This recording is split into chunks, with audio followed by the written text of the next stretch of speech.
नमस्कार विद्यार्थियों, श्रीमती मोहरी देवी तापड़िया कन्या महाविद्यालय जसवंतगढ़ के यूट्यूब चैनल पर एक बार पुनः आपका हार्दिक स्वागत और अभिनंदन है। मैं प्रवक्ता चंद्र प्रकाश गुर्जर। आज की क्लास हमारी बीए प्रथम वर्ष के छात्रों हेतु इतिहास विषय की होगी। इतिहास विषय के दौरान जो हम निरंतर अध्ययन करेंगे, आज मगध साम्राज्य का, जिस तरीके से हमने जो वैदिक काल के पश्चात जो मगध साम्राज्य का उत्थान होता है, उसमें जो 3 वंशों के द्वारा मूलतः शासन किया जाता है, जिसमें एक हर्यक वंश के शासकों के द्वारा शासन किया जाता है, उसके पश्चात शिशुनाग वंश के शासकों के द्वारा शासन किया जाता है, उसके पश्चात नंद वंश के शासकों के द्वारा शासन किया जाता है। और नंद वंश के अंतिम शासक की हत्या करके चंद्रगुप्त मौर्य के द्वारा जो मौर्य वंश की स्थापना कर दी जाती है। तो मौर्य वंश को पढ़ने से पहले हमें इसकी ऐतिहासिक पृष्ठभूमि को, मगध की ऐतिहासिक पृष्ठभूमि को जानना जरूरी होगा। तो जिसके तहत हम हर्यक वंश को निरंतर पढ़ रहे हैं। हर्यक वंश के तहत हमने जो बिंबिसार को पढ़ लिया, बिंबिसार के वैवाहिक संबंधों के बारे में हमने पढ़ा। जो कौशल का नरेश होता है प्रसेनजीत, उसकी बहन जो महाकौशला से अगर बात की जाए, उसका विवाह होता है और उसी दौरान विवाह के पश्चात उसे जो क्या है, काशी का जनपद दहेज में मिल जाता है और मगध साम्राज्य की सीमाओं का विस्तार हो जाता है। उसके पश्चात हमने बात की अंग जनपद को उसके द्वारा जीत लिया जाता है। वहाँ का शासक ब्रह्मदत्त होता है। अंग की राजधानी कौन सी होती है? चंपा होती है, जो मगध साम्राज्य के पास में ही होता है। तो इस तरीके से मगध साम्राज्य का विस्तार शुरू हो जाता है और कहते हैं कि जो प्रसेनजीत के द्वारा, जो बात की जाए बिंबिसार के द्वारा अंग विजय से जो मगध साम्राज्य का विस्तार शुरू होता है, वह निरंतर जो अशोक के द्वारा, जो मौर्य शासक अशोक के द्वारा जो कलिंग युद्ध तक अपनी तलवार रखने तक मगध साम्राज्य का क्या होता रहता है, विस्तार होता रहता है। तो इसी क्रम में अगर बात की जाए तो हर्यक वंश के शासकों में अगर बात की जाए तो हर्यक वंश शासकों सबसे पहले बिंबिसार के द्वारा शासन किया था। बिंबिसार के पश्चात उसका पुत्र अजातशत्रु होता है, उसके द्वारा शासन किया। अजातशत्रु के पश्चात उसके पुत्र उदयन के द्वारा शासन किया जाता है, उसको उदयभूतर भी कहा जाता है। ये ईस्वी पूर्व की घटनाएं हैं, जो ईस्वी बीसी यानी बिफोर क्राइस्ट बोले तो ईस्वी पूर्व की घटना क्रम है, यानी ईसा मसीह के जन्म से पूर्व की घटनाओं का जिक्र हम बिफोर क्राइस्ट किससे करते हैं। तो अब आज हम बात करने वाले बिंबिसार के पश्चात होने वाले शासकों के बारे में। तो बिंबिसार के पश्चात जो शासक बनता है अजातशत्रु बनता है और इसे कुणिक भी कहा जाता है। इसका शासनकाल 492 ईस्वी से लेकर 460 ईस्वी पूर्व रहता है, बिफोर क्राइस्ट यानी ईस्वी पूर्व। इसे मैंने आपको भली भांति पढ़ाया है, पहले समझाया, आपको मैंने लिखवा भी रखा है। तभी अजातशत्रु शासक बनता है। अजातशत्रु जैन ग्रंथों के अनुसार जो अगर बात की जाए, अजातशत्रु के द्वारा जो अपने पिता बिंबिसार की क्या कर दी जाती है, हत्या कर दी जाती है। जब बिंबिसार की हत्या इनके द्वारा कर दी जाती है, तो जब अगर बात की जाए जो प्रसेनजीत है, वह कहाँ का शासक है? कौशल का शासक है। कौशल की राजधानी कौन सी है? श्रावस्ती। कौशल का ये शासक है प्रसेनजीत। इसके द्वारा अपनी बहन महाकौशला का विवाह किया गया था। किसके साथ? महाकौशला का विवाह किया गया था। आपको याद होगा तो मैंने बताया था, महाकौशला का विवाह बिंबिसार के साथ कर दिया था और काशी का क्षेत्र इसे दहेज में दे दिया गया था। काशी जनपद दहेज में दे दिया। अब जैसे ही इसको पता चलता है कि अजातशत्रु के द्वारा जो बिंबिसार की हत्या कर दी गई है, इसके द्वारा काशी पर पुनः अधिकार कर लिया जाता है। तो अजातशत्रु के शासक बनते ही इससे जो प्रसेनजीत से संघर्ष होता है, प्रसेनजीत से जो संघर्ष होता है, कौशल का नरेश है। अब इसी संघर्ष में कहते हैं कि पहली बार जो संघर्ष होता है, उसमें जो पहली बार आक्रमण करके अजातशत्रु के द्वारा जो किसे पराजित कर दिया जाता है, प्रसेनजीत को पराजित कर दिया जाता है और काशी पर अधिकार कर लिया जाता है।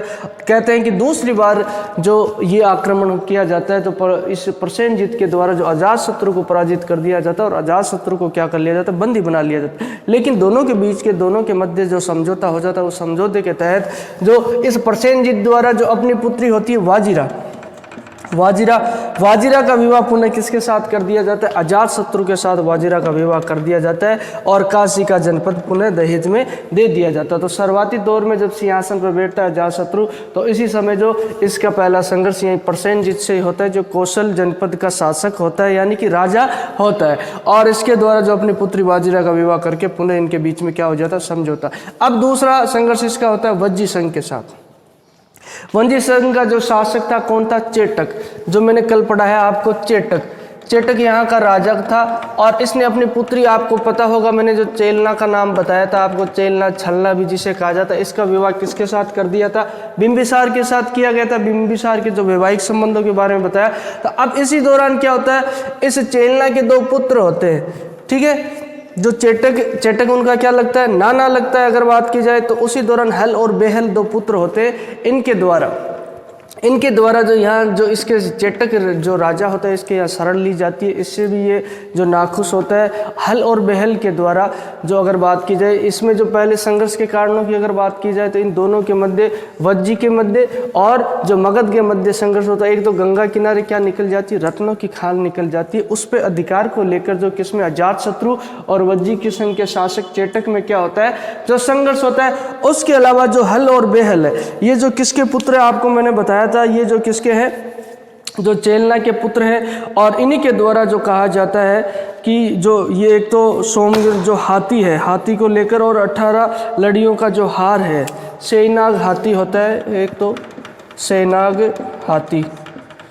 हाथी तथा 18 लड़ियों का हार होता है, जिसकी मांग अजातशत्रु के द्वारा हल और बेहल से की जाती है। हल और बेहल अजातशत्रु के दो भाई होते हैं अगर बात की जाए, जो अन्य माता से पैदा होते हैं, जिसका नाम होता है चेलना। चेलना कहाँ की होती है, चेलना होती है वज्जी संघ की होती है, चेटक की पुत्री होती है। और चेटक के दोहित्र होते हैं हल और बेहल। इनसे जो शैनाग हाथी और 18 लड़ियों के हार की मांग किसके द्वारा की जाती है, अजातशत्रु के द्वारा की जाती है। लेकिन इनके द्वारा देने से मना कर दिया जाता है और ये अपने नाना के पास जाके शरण ले लेते। तो इन्हीं बातों को लेकर इनके मध्य क्या होता है, जो संघर्ष होता है। अगर बात की जाए संघर्ष होता है तो उसी दौरान संघर्ष में जो बात की जाए तो इसके द्वारा क्या बना लिया जाता है, एक अपना जो संघ बना लिया जाता है। किसके द्वारा बनाया जाता है संघ, ये संघ बनाया जाता है जो शासक है कौन, चेटक के द्वारा किसके विरुद्ध, मगध के विरुद्ध में एक जो संघ बना लिया जाता है। उस संघ में जो 16 गणराज्यों ने भाग लिया था। 16 गणराज्यों को बारे में मैंने बताया आपको बलिमंथी, जहाँ जनता के प्रतिनिधियों के द्वारा क्या किया जाता है, शासन किया जाता है। तो ये 16 गणराज्य जो एकजुट हो जाते हैं किसके खिलाफ, अजातशत्रु के खिलाफ। और काशी का जनपद है महाजनपद, और जो कौशल महाजनपद ये भी इसके विरुद्ध हो जाते हैं। अगर बात की जाए कौशल पे किसका अधिकार था, काशी पे कौशल का ही तो अधिकार था। तुम्हें पता होगा क्योंकि कौशल ने इसे दहेज में दिया था बिंबिसार को। तो उस वक्त इनमें भी जो खटपट होती है तो उसी दौरान इनके द्वारा संघ बनाया जाता है। लेकिन अजातशत्रु के द्वारा इस संघ को क्या कर दिया जाता है, पराजित कर दिया जाता है। और अजातशत्रु द्वारा इस संघ को पराजित करने के पश्चात जो मगध साम्राज्य का क्या कर लिया जाता है, विस्तार किया जाता है। इसके अलावा जो अपने मंत्री वशस्कार है, एक मंत्री होता है कौन है, वशस्कार मंत्री होता है यहाँ पे वशस्कार। इसके द्वारा ये जो अजातशत्रु का मंत्री होता है, अजातशत्रु द्वारा इस मंत्री के द्वारा जो इन वज्जी संघ में आपस में क्या डलवा दी जाती है, फूट डलवा दी जाती है। जिस तरीके से हमने गणराज्यों के पतन के बारे में पढ़ा था, आपको भी पता होगा कि इनमें क्या होती है, एकजुटता नहीं होती है। जिसी कारण अगर बात की जाए तो क्या है, ये जो इनके द्वारा फूट डलवा कर जो अजातशत्रु के द्वारा वज्जी संघ को पराजित कर दिया जाता है। और वज्जी संघ को पराजित करने के पश्चात मगध साम्राज्य में मिला लिया जाता है। अगर बात की जाए अवंती का शासक इसी वक्त चंडप्रदोत था, और चंडप्रदोत से सुरक्षा के लिए राजगृह में इनके द्वारा क्या किया जाता है, जो विशाल है, जो अगर बात की जाए दुर्गीकरण करवाया जाता है। राजगृह में जो दुर्ग बनाया जाता है, राजगृह कौन सी जगह है, राजगृह यहाँ मगध की राजधानी है। इसका दुर्गीकरण किसके द्वारा करवाया जाता है, इसके द्वारा करवाया जाता है। किसके द्वारा, अजातशत्रु के द्वारा। और किससे बचने के लिए, जो अवंती का शासक कौन है, चंडप्रदोत। तुम्हें पता होगा अवंती के शासक चंडप्रदोत जब बीमार हो जाता है तो बिंबिसार के द्वारा उसके पांडु रोग को ठीक करने के लिए जो अपने जो राजवैद्य जीवक को भेजा जाता है। तो इस तरीके से जो अजातशत्रु सिंहासन पर बैठता है, सिंहासन बैठने के पश्चात कौशल के शासक को पराजित कर दिया जाता है। और उसके अलावा जो वज्जी संघ को उसके द्वारा क्या कर दिया जाता है, पराजित कर दिया जाता है। और उसी दौरान जो बात की जाए, अजातशत्रु ने कहा जाता है जो वत्स का शासक होता है कौन, उदयन। वत्स जो जनपद मैंने बताया ना, वत्स का शासक होता है उदयन। वत्स जनपद का यह शासक होता है उदयन। उदयन से अपनी पुत्री पद्मावती किसकी पुत्री है, अजातशत्रु की पुत्री है। इस पुत्री का विवाह जो वत्स के शासक किसके साथ कर दिया जाता है, उदयन के साथ अजातशत्रु ने। और इससे क्या है, मगध की स्थिति को सुदृढ़ कर दिया जाता है। इसके द्वारा वैवाहिक संबंध स्थापित किया जाता है। और ये वत्स के शासक उदयन के द्वारा जो अवंती का शासक चंडप्रदोत है, अवंती और इसके मगध के बीच में मध्यस्थता का काम किसके द्वारा किया जाता है, वत्स के द्वारा किया जाता है, ताकि इनके बीच में कोई संघर्ष और टकराव न हो। क्योंकि अगर तुमने देखा कि उस वक्त जो ये वज्जी संघ से संघर्ष कर रहा, तो अवंती का जो शासक होता है, अवंती जनपद है ना, अवंती जनपद का शासक होता है, तुम्हारे बात की जाए जो चंड प्रदोत होता है, चंड प्रदोत इस समय अगर बात की जाए तो मगध पे आक्रमण करने की सोच रहा था, लेकिन उस वक्त जो इसके द्वारा राजगृह का दुर्गीकरण करवा दिया जाता है, किसके द्वारा? अजातशत्रु के द्वारा। और उसी समय अगर बात की जाए तो अपनी पुत्री का विवाह जो वत्स का शासक उदयन है उसके साथ कर दिया जाता है। पद्मावती किसकी पुत्री होती है? पद्मावती ये होती है इसकी पुत्री अजातशत्रु की। तो इस तरीके से अगर बात की जाए तो मगध साम्राज्य की सीमाओं का विस्तार किसके द्वारा किया जाता है? जो अजातशत्रु के द्वारा किया जाता है, और मगध साम्राज्य को सुदृढ़ इसके द्वारा कर दिया जाता है। अब सीएनली अनुश्रुति के अनुसार अगर बात की जाए तो 32 वर्ष शासन के पश्चात, जो 32 वर्षों तक शासन किसके द्वारा किया जाता है? अजातशत्रु के द्वारा किया जाता है। जिस तरीके से इसने अपने पिता की हत्या की थी, सीएनली अनुश्रुति कौन सी है? जो दीपवंश और महावंश। सीएनली का मतलब जिनकी श्रीलंका में क्या होती है? रचना होती है। दीपवंश और महावंश सीएनली अनुश्रुति, उनके अनुसार अगर बात की जाए तो अजातशत्रु की हत्या उसके पुत्र उदयन के द्वारा क्या कर दी जाती है? उसकी हत्या किसने कर दी जाती है? अजातशत्रु की हत्या उसके पुत्र उदयन के द्वारा ही कर दी जाती है। तो उसके पश्चात ये जो शासनकाल हमें देखने को मिलता है किसका? अजातशत्रु का। और उसके पश्चात जो अगला शासक कौन बन जाता है? उदयन अगला शासक बन जाता है। और ये कौन था? ये जो अगर बात की जाए जो चंपा है, पहले जो चंपा का वायसराय था,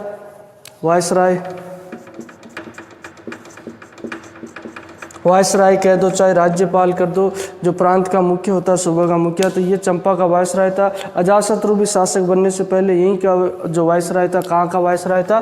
चंपा का।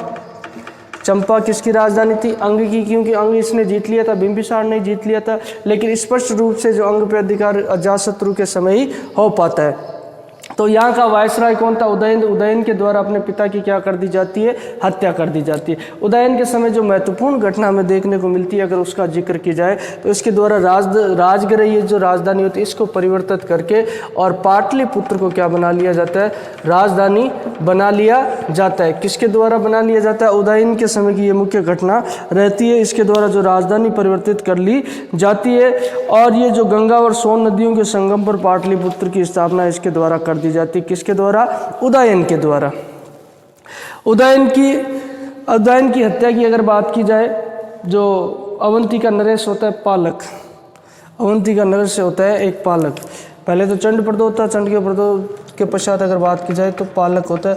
गंगा और सोन नदी, उनके संगम पे पाटलिपुत्र की स्थापना कर दी जाती है उदयन के द्वारा। ये प्रतियोगिता परीक्षा की दृष्टि से भी महत्वपूर्ण प्रश्न है। इसी समय अगर बात की जाए तो जो पाटलिपुत्र राजधानी किसके द्वारा बनाई जाती है? ये उदयन के द्वारा बनाई जाती है। अब ये जो पालक है, पालक कौन है? ये अवंती का शासक है। इसके एक जो जासूस के द्वारा, गुप्तचर के द्वारा किसकी हत्या कर दी जाती है? उदयन की हत्या कर दी जाती है। उदयन कहते हैं कि किसी धर्म सभा में रहता है, अगर बात की जाए तो उसी दौरान जो उसके गुप्तचर के द्वारा जो बात की, अवंती का शासक ये पालक होता है, इसके गुप्तचर के द्वारा जो ये धार्मिक कई उपसभा में उपदेश सुन रहा होता है उदयन, और उसी वक्त इसके पालक के गुप्तचर के द्वारा जो छुरा घोंप के किसकी हत्या कर दी जाती है? उदयन की हत्या कर। उदयन के बारे में हमें जानकारी यही मिलती कि उसके द्वारा जो पाटलिपुत्र की क्या की जाती है? स्थापना, नई राजधानी बना ली जाती है पाटलिपुत्र, गंगा और सोन नदी के संगम पे। अब उदयन के पश्चात 3 शासकों का नाम हमें देखने को मिलता है, और ये दुर्बल और अयोग्य शासक रहते हैं हरेक वंश के। जिसकी बात की जाए उदयन के पश्चात अनिरुद्ध रहता है, मुंडक रहता है और नागदशक। हालांकि ये जो चर्चित शासक रहता है कौन? नागदशक। और इनके शासनकाल में अगर बात की जाए तो ये जो नागदशक काफ़ी प्रसिद्ध रहता है, जिसे पुराणों में दर्शक भी कहा जाता है। ये तीनों शासक मूलतः अत्यंत निर्बल एवं विलासी थे, जिस कारण शासन तंत्र क्या हो जाता है? शिथिल पड़ जाता है। और जनता के द्वारा जो विद्रोह कर दिया जाता है, जनता के द्वारा विद्रोह करके जो एक मंत्री, योग्य मंत्री होता है, उस वक्त बात की जाए शिशुनाग।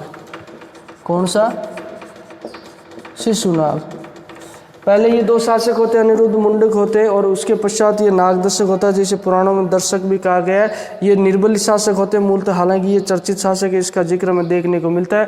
तो उस समय क्या होता है? शासन तंत्र शिथिल हो जाता है, और ये जब दुर्बल शासक होते हैं, कई जगह विद्रोह की आशंकाएं देखने को मिलती है, और अराजकता, राजनीतिक अस्थिरता का माहौल हो जाता है। उसी वक्त अगर बात की जाए, उसी वक्त अगर बात की जाए तो उसी वक्त जो जनता के द्वारा क्या कर दिया जाता है, विद्रोह कर दिया जाता है। और ये योग्य अमात्य होता है कौन, शिशुनाग। शिशुनाग अमात्य यानी मंत्री होता है। जनता के द्वारा जो शिशुनाग को क्या कर दिया जाता है, राजा बना दिया जाता है। और यहीं से शिशुनाग के नाम से ही जो इस वंश की स्थापना हो जाती है। और अगला वंश कौन रहता है, शिशुनाग वंश रहता है। 412 ईस्वी पूर्व तक इनका शासन रहता है। उसके पश्चात शिशुनाग वंश की क्या हो जाती है, स्थापना हो जाती है।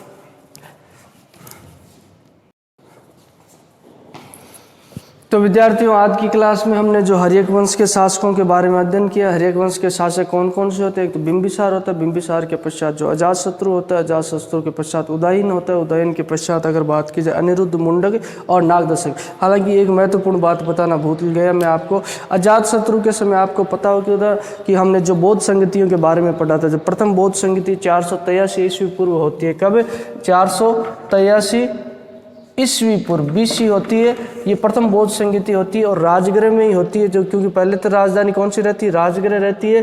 और ये अजातशत्रु के समय होती है। महाकश्यप के द्वारा इसकी क्या की जाती है, अध्यक्षता की जाती है। तो उसी दौरान जो प्रथम ये जो बौद्ध संगति होती है, 4 बौद्ध संगतियाँ होगी जैसे आपको पता होगा।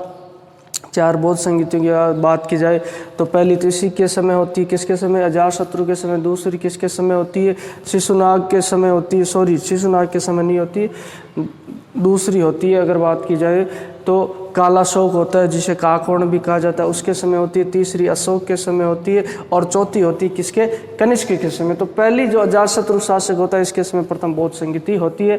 और उसके पश्चात इन शासकों के मूलतः बिंबिसार और अजातशत्रु के द्वारा जो यहाँ जो मगध साम्राज्य का खूब विस्तार किया गया। कई जो जनपदों को जीत के इसमें जो इनके द्वारा इसमें मिला लिया जाता है मगध साम्राज्य में। और अगर बात की जाए उसके पश्चात उदयन के द्वारा जो मूलतः जो राजधानी परिवर्तन कर दी जाती है। राजधानी परिवर्तन करके कहाँ ले जाता है, ये जो पाटलिपुत्र ले जाता है। और उसी दौरान अगर बात की जाए तो मगध साम्राज्य की सीमाओं का विस्तार इनके द्वारा भली भांति किया जाता है। और ये जो अंत में जो ये शासक होते, 3 शासकों की अगर बात की जाए तो 3 शासक की काफ़ी ये दुर्बल होते हैं। और इसी दौरान जो शासन तंत्र क्या होता है, शिथिल यानी कमज़ोर पड़ जाता है। तो इसी समय जो जनता के द्वारा विद्रोह कर दिया जाता है। जनता के द्वारा विद्रोह करने के पश्चात जो अगला इनका जो मंत्री, नागदशक के समय बात की जाए, जो मंत्री होता है शिशुनाग नाम का एक योग्य मंत्री होता है, अमात्य, उसको क्या बना दिया जाता है, जनता के द्वारा जो राजा बना दिया जाता है। और ये राजा बनने के पश्चात जो अगला वंश इसी के नाम पे, उस वंश का नाम पड़ जाता है कौन सा, शिशुनाग वंश। उसका हम अध्ययन करेंगे कल। तो आज की क्लास के लिए बस इतना ही। और बोलिए, यहाँ तक कोई चीज़ आपको पूछनी हो, किसी तरह की समस्या हो, शंका, तो आप निसंकोच पूछ सकते हो। आज की क्लास के लिए बस इतना ही। और अगली क्लास में हम शिशुनाग वंश को पढ़ लेंगे। उसके पश्चात नंद वंश से अगर बात करते हैं, नंद वंश के शासकों के बारे में जिक्र करते हुए मौर्य साम्राज्य को शुरू कर देंगे 2 क्लासों के अंदर। तो ये जो पहले की पृष्ठभूमि मौर्य वंश से पहले की समझना हमें बहुत ज़रूरी था, इसलिए हमने मगध साम्राज्य का भी अध्ययन किया। तो एक बार पुनः सभी विद्यार्थियों का बहुत बहुत धन्यवाद।